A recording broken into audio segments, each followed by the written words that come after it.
बिल्कुल। कि आने वाले समय में काफ़ी हम उम्मीदें नए-नए लगाई जा रही हैं, हर सेक्टर का शख्स और आम आवाम सभी उम्मीदें लगा रहे हैं कि इस बजट में उनके लिए राहत लेकर आए ये बजट। आप हमारे साथ ख्वाहिश बने रहिए। हमारे साथ हमारे बेहद ख़ास मेहमान जुड़ गए हैं। शिप्रा वालिया इकोनॉमिस्ट हैं, बहुत-बहुत इस्तकबाल है आपका केसर टीवी पर।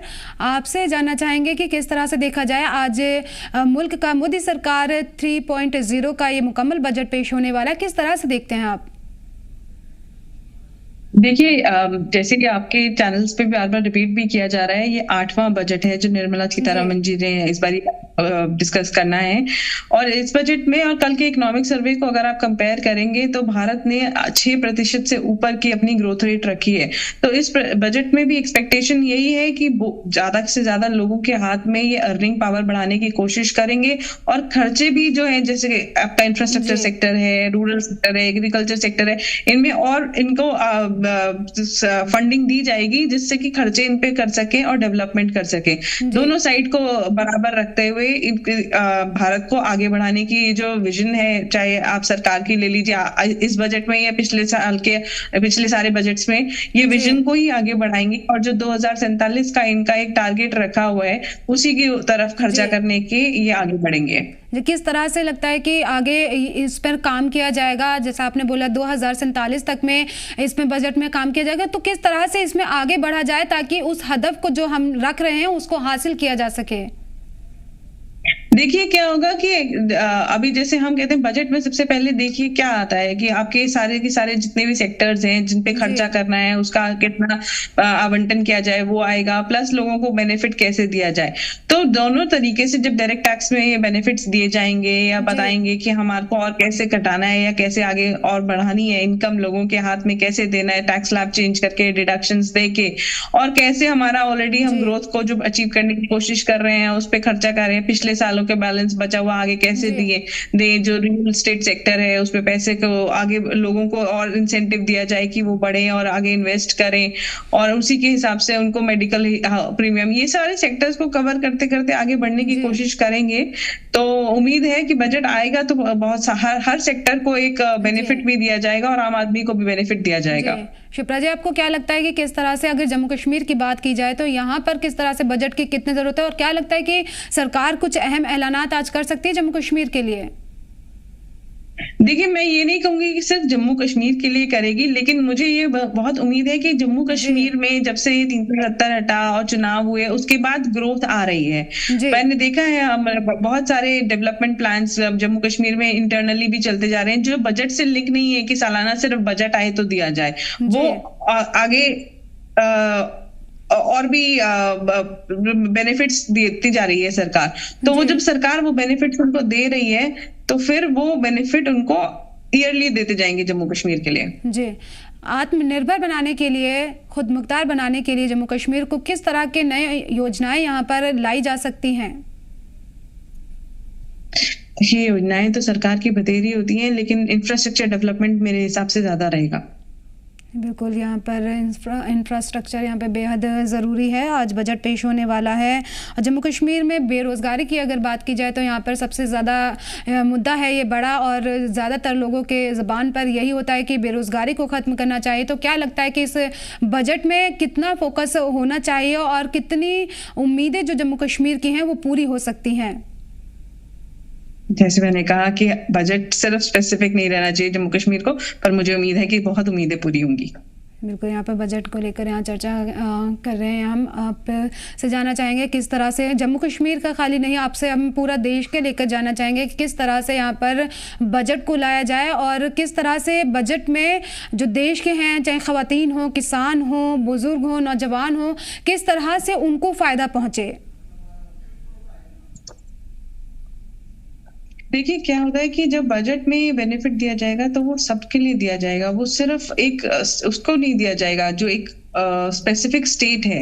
लेकिन क्योंकि जम्मू एंड कश्मीर अभी डेवलपिंग जी। है, तो मैं उम्मीद कर रही हूँ कि उनको हर सेक्टर से बेनिफिट दिया जाएगा, चाहे वो आप एग्रीकल्चर उस साइड में बढ़ाने के लिए ले लीजिए, चाहे उस साइड में एम्प्लॉयमेंट बढ़ाने के लिए ले लीजिए, चाहे जम्मू कश्मीर में आप इंफ्रास्ट्रक्चर बढ़ाने के लिए ले लीजिए। तो जब बेनिफिट दिया जाएगा तो वो हर तरीके से दिया जाएगा और हर सारी चीजों में दिया जाएगा। बिल्कुल, बेहद ज़रूरी चीज़ें हैं ये जम्मू कश्मीर के लिए, केंद्र सरकार के और यहाँ सर पूरे देश के लिए यहाँ पर बहुत ज़रूरी है ये बजट। और यहाँ पर जो अगर अभी बात की जा रही है यहाँ पर कि जो बजट है उसमें टैक्स में छूट दी जा सकती है, तो किस तरह से इससे लोगों को फ़ायदा पहुँचेगा?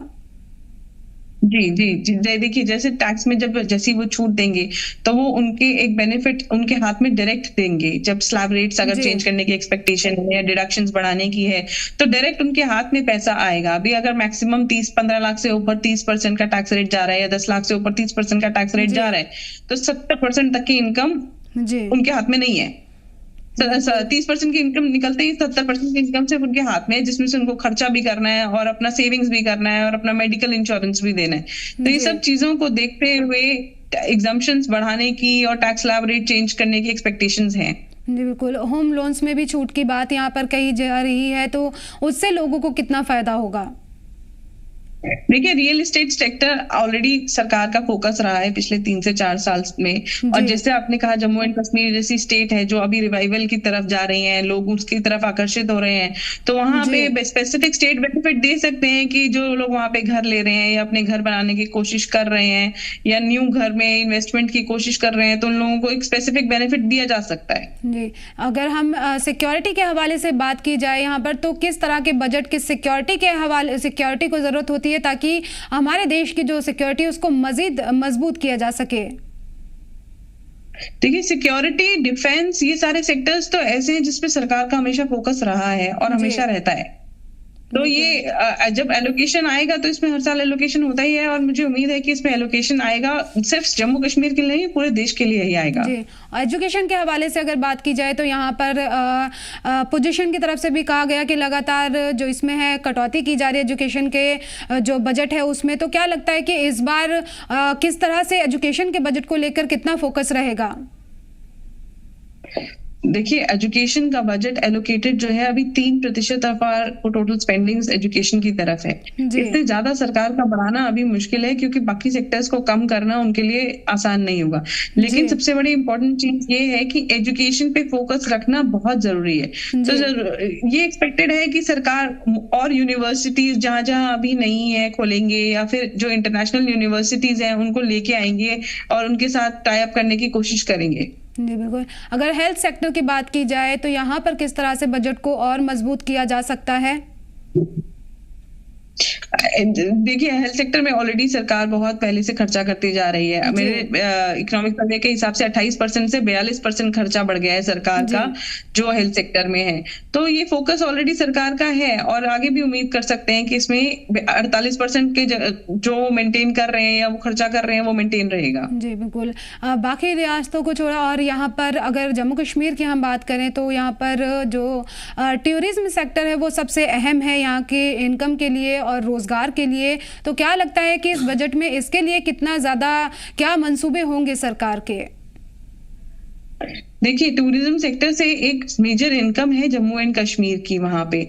तो सरकार का जो इंफ्रास्ट्रक्चर बढ़ाने का, एजुकेशन बढ़ाने का, कॉलेजेस बढ़ाने का या और भी कोई मोटिव्स हैं जो वो खर्चा वहां पे ला रहे हैं, तो वो इंटेंशन यही है कि वहां पे टूरिज्म बढ़े, वहां की जो लोगों को, आवाम को, वहां की जो खूबसूरती है वो लोगों को दिखे। तो उसके लिए टूरिज्म पे तो हमेशा जम्मू कश्मीर में फोकस रहा ही है और आगे भी रहेगा ही। जी, बिल्कुल। अगर जम्मू कश्मीर की यहाँ बात की जाए तो जो हथकरघा शिल्पकारी यहाँ की जो है वो मशहूर है काफी, तो उसको बढ़ावा देने के लिए सरकार की तरफ से और क्या कुछ किया जा सकता है? देखिए एमएसएमई के अंडर जो है ये स्कीम्स और हैंडीक्राफ्ट्स और इन सबको बढ़ावा सरकार ऑलरेडी दे ही रही है, क्रेडिट फैसिलिटीज दे रही है। लेकिन अब ये भी है कि एक सरकार को बजट आज पेश किया जाएगा।